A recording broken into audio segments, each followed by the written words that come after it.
Alright, getting ready to shoot some primer on this. Just got done wiping it down.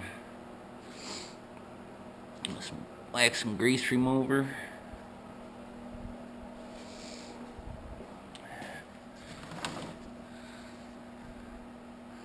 That's what I use to wipe my stuff down before I prime it.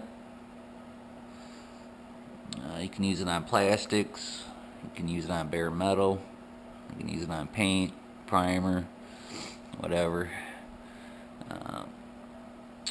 Also takes some of the static electricity out of the plastic stuff when you paint it. This is the primer I'm using.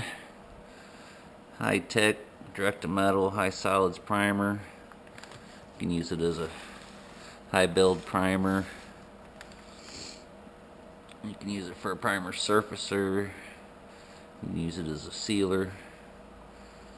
You can also spray it directly to metal, so you can use it as an etch primer also. That's the activator goes with it.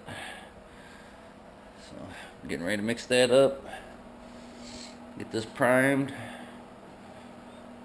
and then block it down, wet sand the rest of it, and get her painted up. Peace.